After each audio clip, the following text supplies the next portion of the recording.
everyone, my name is Meera. Welcome back to my channel. I can't believe that there are only a few weeks left before this year finally gets over. There were times when I felt like days would just drag on, and then there were months that flew past in the blink of an eye. But whatever it is, I can't wait for this year to be over, and hopefully there are better times awaiting all of us in 2022. Today, as you can see from the title, I'm going to be talking about a few books which did not make it to my top 10 reads of the year list, but they definitely left a great impression on me. And this is because there were various elements in each of these books that made me cherish the reading experience. And even now, after having read them, after days, weeks, months having passed, I still keep occasionally going back to certain scenes from these books. So in that regard, they are definitely memorable reads for me. Let me know if you've read either of these and what your thoughts were. I hope you find some great recommendations throughout this video, so stick around till the end. The first book I'm going to be talking about is The Carpet Weaver by Nemat Sadat. This is a historical fiction set in Afghanistan, and it tackles social issues, the political instability that was rife in the late 1970s in Afghanistan. Kanishka, the protagonist, he knows that his love for his best friend Mehan will never be accepted by his countrymen. Just as he is grappling with this reality, his family becomes at risk of being captured and persecuted by the authorities for being associated with communists, and so they are left with no choice but to flee the country.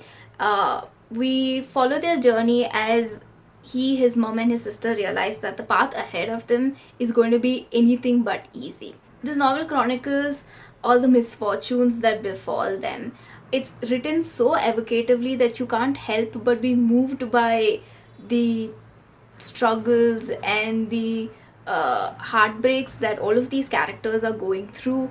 Kanishka and his two friends, Faiz and Mehan, these three boys, these three teenagers, they have so much to offer. They are so different in their identities and their personalities, and yet they're all equally molded by the society that they live in, and they can't help but be caught in this quicksand of finding a place for themselves in the world and also appeasing to their family, keeping up with societal expectations, and so on. It's a moving portrayal of the extent to which one needs to go in this world to find acceptance, to find love, and what's really at stake in the pursuit of all of that. Second, One Last Stop by Casey McQuiston. This is a new adult contemporary novel that is bursting with life. It's as much a story about found families as it is about love blooming in unexpected ways. August moves to New York to get away from her past and to live a life for herself. But a chance encounter with someone on the subway opens her up to the idea that there are a lot of forces at play in the world that she hadn't known about. I have read Casey McQuiston's previous work, Red, White, and Royal Blue. I think that's what it's called. I didn't enjoy that one as much, but this novel, this story is precious. Just thinking of it brings a smile on my face. The narrative is compelling and it fills you with warmth. There are some elements of sci-fi in this book that you will not see coming, but it adds so much to the story and makes the entire reading experience much more enjoyable. There's a little bit of adventure too. All of that just made the story well paced, and I didn't find myself getting distracted at any point. I was thoroughly engrossed and loving what I was reading about. The novel displays queer identities in a vibrant yet natural manner, celebrating all of their individualities. The characters in the book are some of the best that I've read about because they're just so full of joy and happiness and love for each other.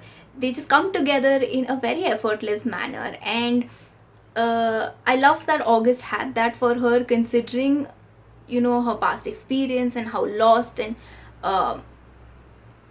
unhappy she felt at a point in time. So for her to move to New York and find these wonderful people, I was just really happy that she had this for her. Nico, with his psychic abilities, Myla and her unstoppable personality. She's just so bubbly and welcoming. So if you haven't read this yet, I would definitely recommend that you pick it up. Next, Mirrorland by Carol Johnstone. I don't know what genre to classify this book as, because saying that it's a murder mystery would be diluting the plot a lot and not really doing justice to the essence of the novel. Kat would not have come back to Edinburgh if it weren't for her twin sister's disappearance. She and Elle had had enough of the nightmarish lives they'd led there during their childhood. And as Kat goes about investigating the disappearance of her sister, she's forced to come to terms with the truth about Mirrorland, a world that she and Elle had created for themselves, a world of fantasy, imagination, but also reality. The intricacies of the novel still astound me. There's a lot about it that I could only grasp once I had finished reading the book and the realization of it all had settled in, of the depth of the story and what the author had done with this premise. The way it is written, the lines between fantasy and reality blur really well. And there were many scenes where I was so baffled because I couldn't make heads or tails of what was going on. And it took me a while to really process everything that Kat was going through and trying to differentiate between the present timeline and what she and Elle experienced in their childhood. The mystery in the novel is multi-layered and there are a lot of pieces to it that begin to make sense as you make your way through the chapters. I must commend the author for the planning that has gone into the book and the way it is executed. If in the beginning you find it to be a little too overwhelming, I would highly recommend that you stay patient and try to make your way through it. Some of you may need trigger warnings because the revelations get pretty dark pretty quickly, and if that's the case, then maybe DM me somewhere and I can just share a little bit more about the book. Fourth, The Maidens by Alex Michaelides. I feel like I hadn't properly been exposed to Dark Academia before reading The Maidens, because this one has set the bar pretty high with how atmospheric the writing is.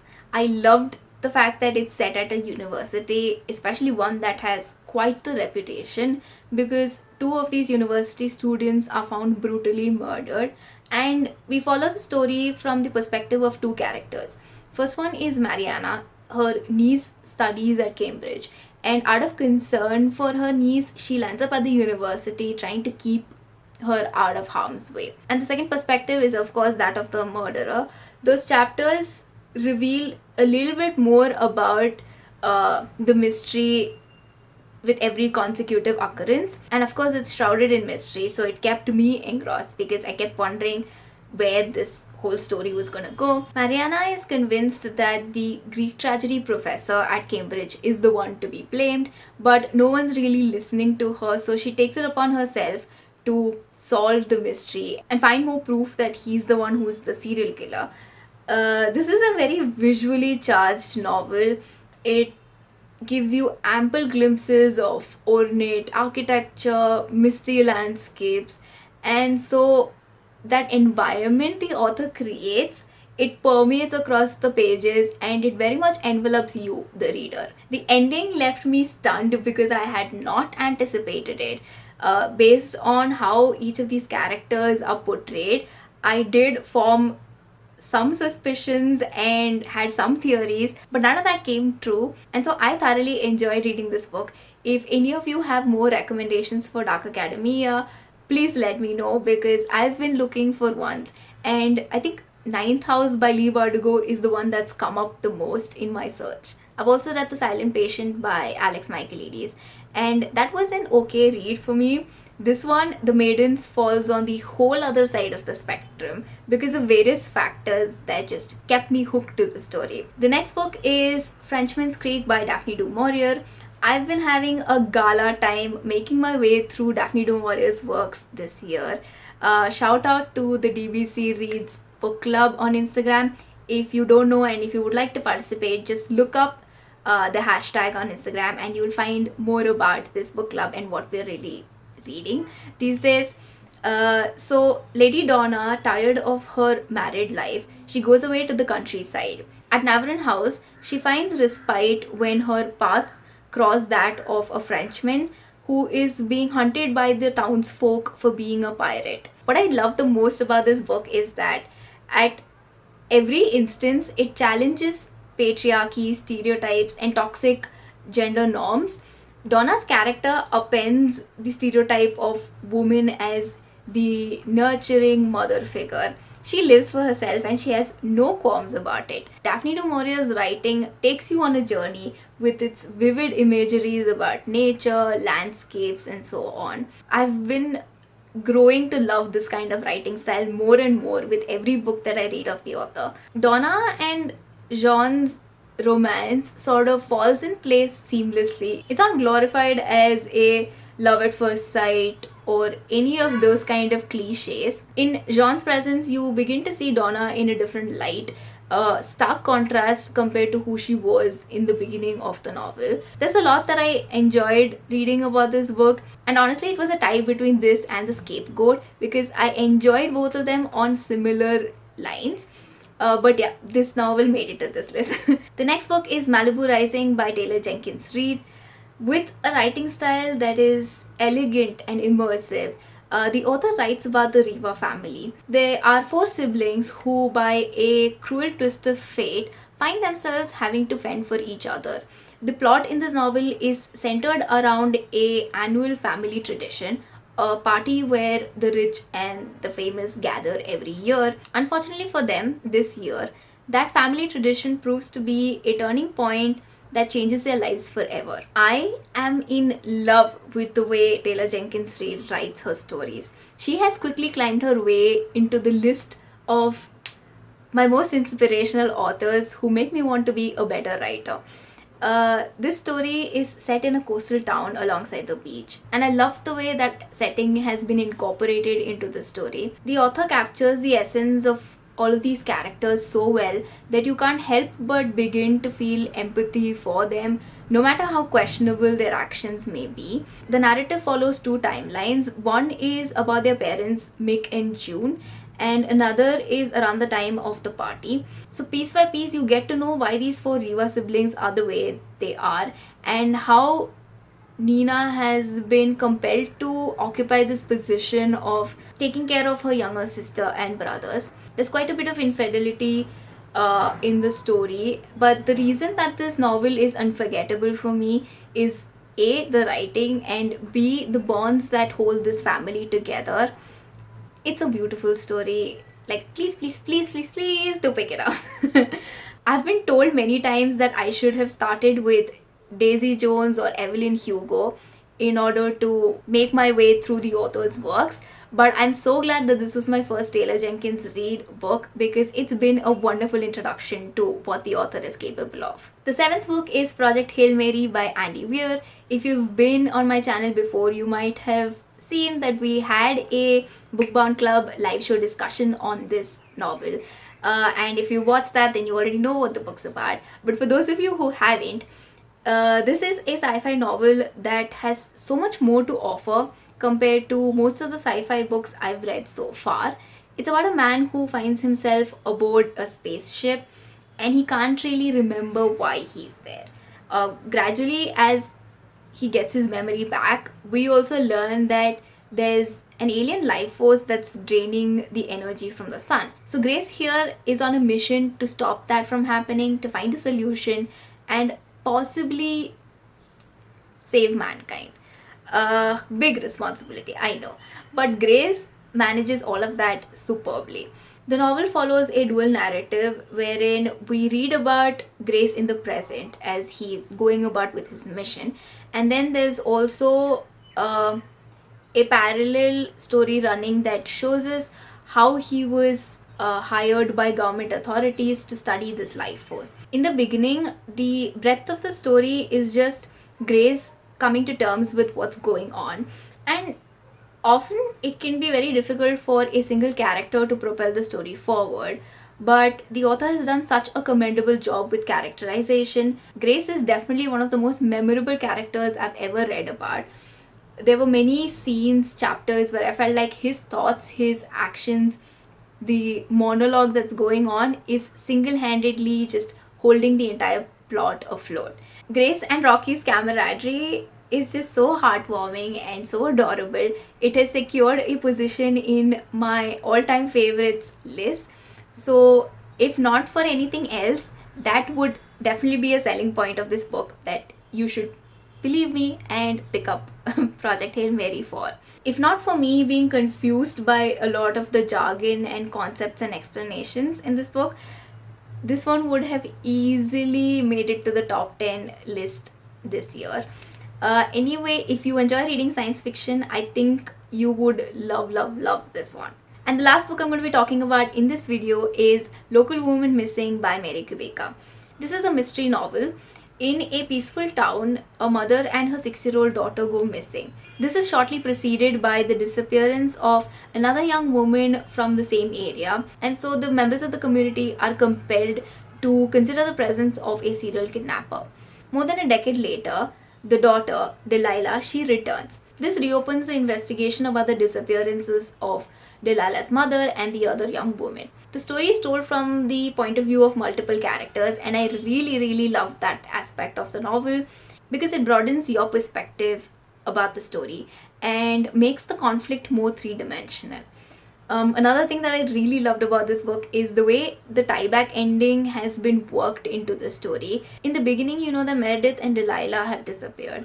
So the chapters from the point of view of Meredith pick up a few days before this incident and work their way towards that day, gradually building the pace and the tension. Parallelly, another timeline follows after the point that Delilah has come back.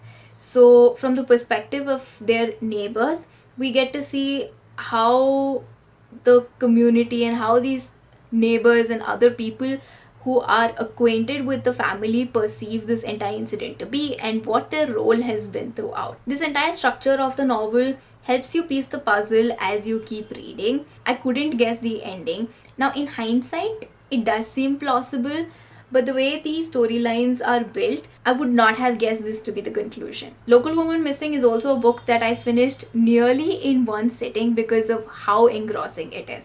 I know more than half of December is still left and I am likely to find at least a few more good reads, but so far these are the ones that have been the most enjoyable apart from my top 10 of course. There have been at least 1 to 2 things about each of these books that I didn't particularly enjoy and wasn't a fan of, but despite that I would still very much recommend them to you because on the whole, when you look at the book, when you look at the reading experience, it's an enjoyable one. I feel like I've said the word enjoyable a gazillion times in this video. Well, I can't help it. These books were a lot of fun to read. So I hope you found some good recommendations and I hope your end of the year has been panning out very well. Wishing all of you nothing but the best for 2022. Wait, why am I starting with a new year wish already? I have more videos coming out before then, but okay, I'm gonna go now. That's it for this video. Thank you so much for sticking around till the end. If you have, I always appreciate all of your love and support. I will see you soon in another video. Bye.